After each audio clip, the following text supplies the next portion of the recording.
mob wife, clean girl, old money, downtown girl, organic modern, moody maximalist, boho chic. This is in and this is out. It's all over my social media these days. These aesthetics that I feel like I need to incorporate in my life. But I spend so much time gathering to establish a vision that I think I'm forgetting to live. I'm Kate, I'm a therapist, and today we need to talk about aesthetics.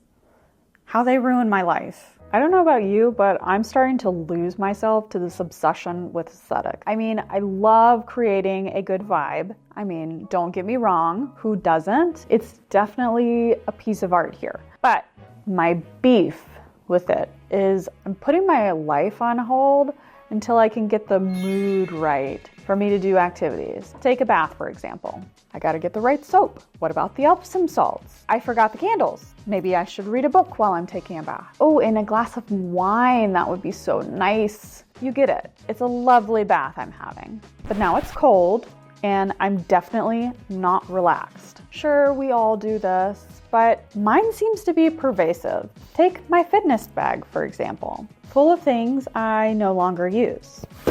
What is in my gym bag, you may ask? Well, I will show you. Here's a weightlifting belt. It has corgis on it. You know, I'm a power lifter, and with powerlifting, I have knee sleeves to make me lift more. These things, they attach to a cable and I can do kickbacks. I've been doing that. I've not been doing any of this, by the way. Here's some like wrist straps to protect my wrist and to lift heavy with deadlifting. Here's some reflective tape because in case I want to be visible, I can put this on my stuff. And then booty bands because this got popular. More booty bands because I had to have different tensions. Resistance bands because you can't have booty bands without resistance bands. And then they all had to be pink and they all had to be fabric. So we just kept with the theme here. A knee sleeve. This is actually my husband's, but I stole it. My old running shoes, which I used to mow the grass. I don't feel right throwing them away, even though they don't have any support in them. It's heartbreaking. My other shoes, these are my weightlifting shoes. And what's special about these is the little insoles come out and there's a special insole. This thing, I'm gonna lose it if it doesn't stay in my shoe, but it helps you squat because I can't Asian squat worth shit. Here are my new running shoes that I think I probably ran maybe 5 miles in total. And then in case I want to be visible and run at night, I have this visibility vest because you got to stay safe on the road. Do I run at night? No, but I can. And then my running vest, don't come for me. And it has a running light on it. Oh, it's not blinking. There it is. It's blinking and it turns different colors. So again, I can stay visible and I'm a pedestrian on the sidewalk. Don't hit me with your car. And then my running bladder, because heaven forbid I run a mile without water. And in case my knees hurt, again, I have more knee sleeves. These go under your knees. They're like little bands and they're supposed to relieve the pressure on your knees. I don't know if that's true, but I have them just in case. Now, do I use all of this? No. Do I use even half this stuff? No. But have I created an aesthetic that I could if I wanted to? Yes, I am prepared.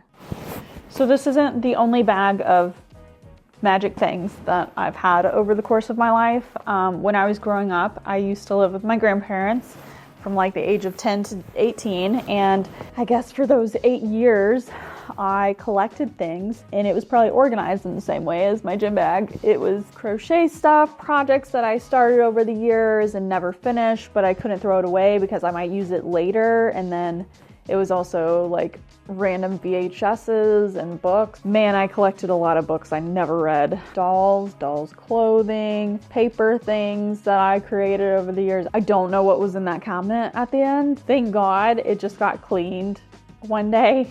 They were like, Kate, come clean your cabinet. And I was like, oh, sorry, I can't. Like, I don't live there anymore. I'm 4 hours away. Like, I can't. Just throw it away. It's fine. It's fine. Thankfully, they did that, but it led me to question some things. If this has been happening even since I was a kid, that's a really long time. Is there a deeper issue going on?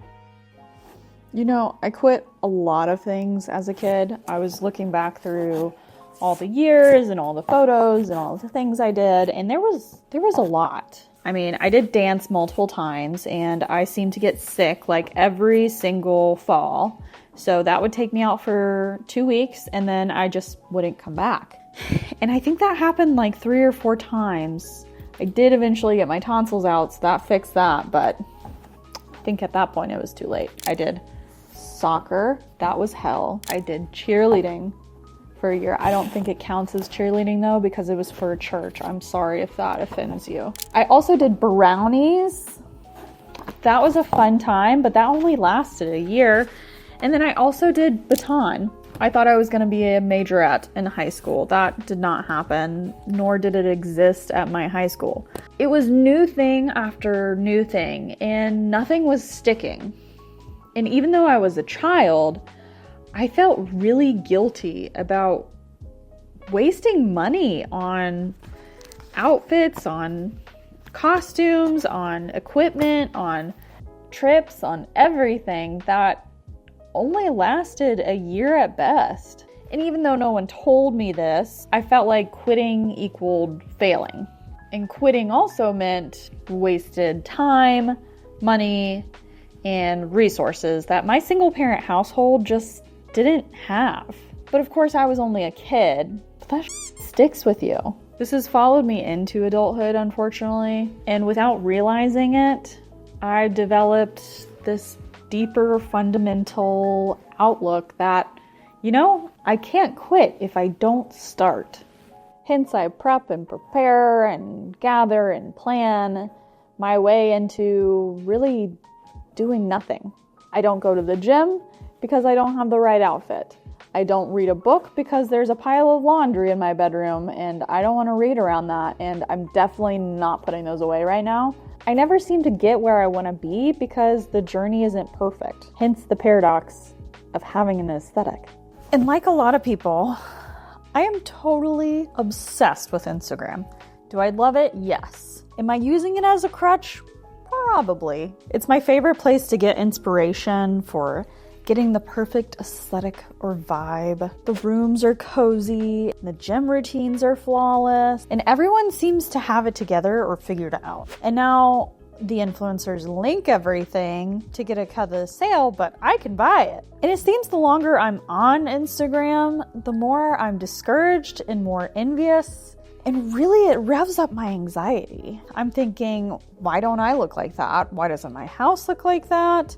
If I buy this thing, then I'll be happy. And if only I had this cleaning supplies, then I could perfectly scrub my shower. I mean, come on.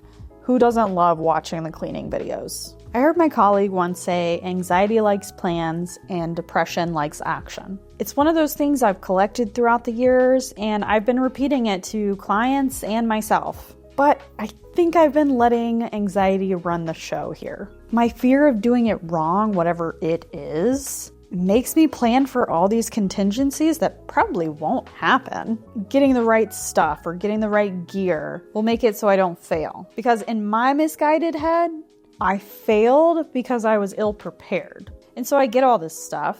I'm influenced by social media. I do what they tell me because they promise me that they're happy. So if I do the things they do, I'll be happy. So I fall into the trap. And you know, the happiness never really lasts. It's like opening gifts on Christmas morning and you were so consumed with the items that you missed the joy of sharing the Christmas spirit with your loved ones. And then everyone is off playing with their new things and you're left alone.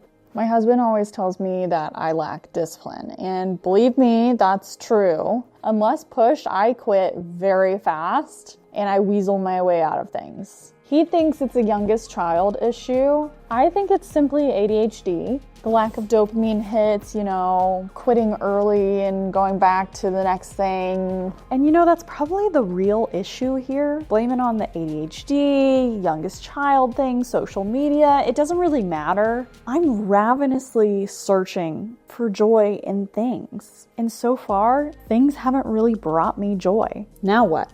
I have anxiety about being happy and content, and I'm depressed because I'm not. I'm not going to pretend like I've figured this out yet, because I definitely haven't. But I think some version of the truth lies in recognizing what I do have. And maybe someday that will be enough for me. Honestly, this is something that I'm still playing around with. And I've been playing around with this for probably about a year. Being content with what I have. I know myself and a lot of clients have struggled with this. And I guess my therapist self would tell me something practical, like practice gratitude or mindfulness or something. Name 5 things that you already have that you love. Name 5 things in this moment that feel right to you. Name 5 things in your life that you wouldn't change for anything. But honestly, this is something I'm working on day by day. I'll keep you posted if I do figure it out, but for now, I think it's just gonna have to be something I work on. I mean, maybe I should do the whole no buy challenge for a month or 2. I'm sure my husband would love that. If you've also felt this way, let me know what you did, because I would like to know. Like and subscribe so I can keep making this content for you, and I'll catch you next time.